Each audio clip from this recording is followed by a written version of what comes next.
Assalamu alaikum. Welcome to Arakan Times Weekly English News. Today is the 15th of April, Sunday 2018, and I am your sister Abir Anwar.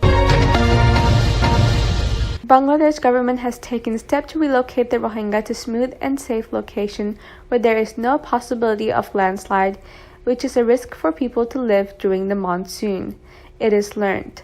A high-profile government delegation has visited Rohingya camps in Ukiah and Teknaf of Cox's Bazar regarding the relocation of Rohingya from risky area where they are currently residing and have the possibility of landslide during the heavy rain. According to the report, the high level of government official teams has visited the Rohingya camps under Teknaf in Cox's Bazar on Sunday afternoon. The delegation of comprising the Deputy Secretary of Disaster Management Relief Minister Muhammad Shamsuzaha, Senior Assistant Secretary Sohail Ahmed, Nirbahi Magistrate and Assistant Commissioner Pronoy Sakma visited the camps. During the visit, the chairman of Waikong Model Union, Principal Maulana Al-Hajj Nur Ahmed Anwari, and union land official Abdul Mansour, including representatives of various NGOs, were present. After the visit, they held separate view exchange meetings with the local people regarding the relocation of Rohingya to a plain and a safe location before the beginning of torrential rain. After the camp visit and meeting with locals, the team of high-level officials has given directives to concerned authorities to take immediate measures to transfer the Rohingya from risky areas to a safe and smooth location as soon as possible. Myanmar government has recruited more than 300 Bangladeshi tribal youths in Myanmar army from Tansi and Ruma police stations of Bandarban district in Hill Tract region of Chittagong, it is learned. More than 300 tribal residents from various areas of Bandarban district in Hill Tract have been taken to Myanmar by showing greed of settling on the lands of Muslims and allotting large paddy fields to them, which Rohingya left behind. The tribal youths are also being invited to be recruited in the rebel group Arakan army. It is learned after investigation that about 300 tribal youths have been recently recruited in Myanmar army who are still on the army employment. Some reliable local sources said more Myanmar indigenous young men have been on the service in Myanmar military forces for a very long time. When the collection of tribal youths from border area of recruiting in Myanmar army started, the news has been revealed. It is also learned that the recruited tribal youths in Myanmar military come to Bangladesh when they get leave, which is known to the local chairman, headman, and harbouri.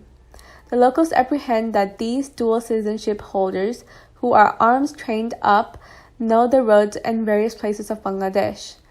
They also know the local dialect and have impenetrable communication with the local tribal people.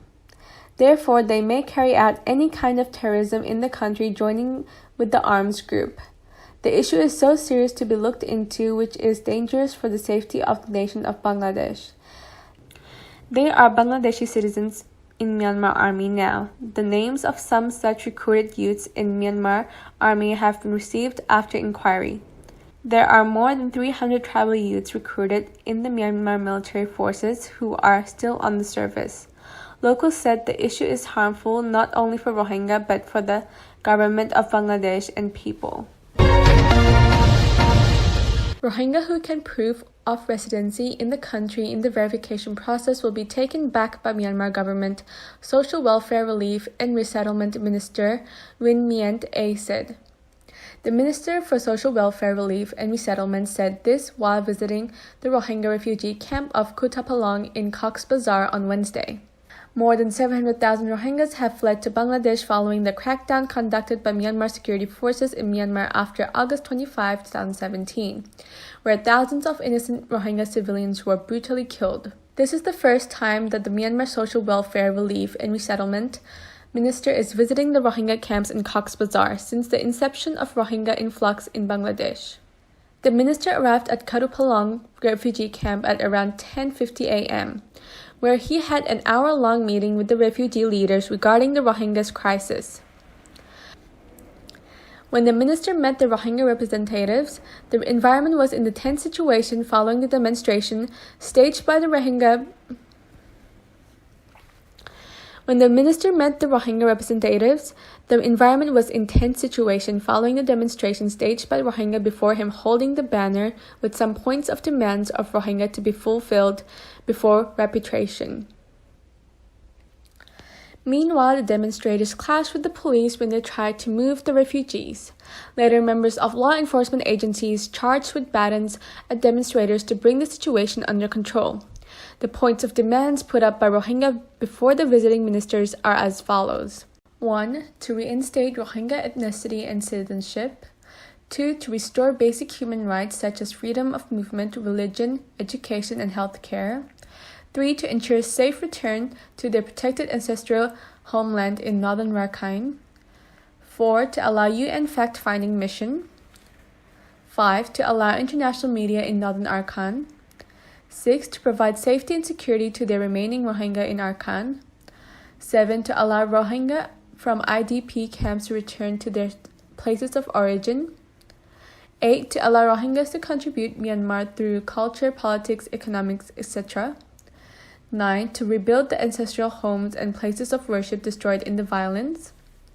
During the hour-long meeting with the Rohingyas, the minister explained the repatriation process to Rohingya leaders and talked about the benefits of National Verification Card, known as NVC, which is the Rohingyas have been refusing to accept. A Rohingya community representative, Sayyid Ullah, said, "The minister told us that after repatriation of verified Rohingyas, we will be given NVC, which will give us only the access to hospitals and bazaars, not the citizenship rights, which is the main priority for us to have access to all rights in Myanmar." Another leader, Mohibullah, told the minister that the Rohingya already have national registration cards, some of which were seized by Myanmar government from Rohingyas, and some had to be kept secret by Rohingyas fearing that they also have been seized. Sayyid Ullah said, "When some of us showed our parents proof of citizenship, the minister told us that our parents might be the citizens of Myanmar, but you are not.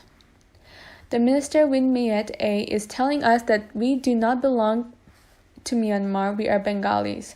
I do not understand if our parents are from Myanmar, then how can we belong to the country where we were born to our parents but belong to the neighboring country?"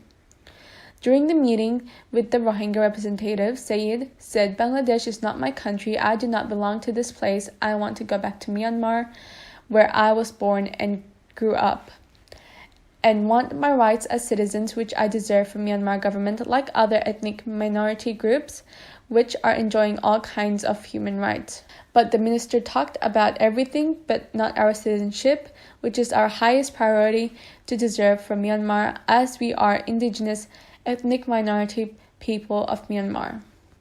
More than 30 Rohingya representatives were present in the meeting with the Myanmar minister, which was attended by 17 Myanmar officials, 3 officials from the Foreign Ministry, Cox's Bazar Refugee Relief and Repatriation Commission, RRRC, Commissioner Muhammad Abul Kalam, and other officials. Thank you for watching Arakan Times Weekly English News. For more videos, like and subscribe.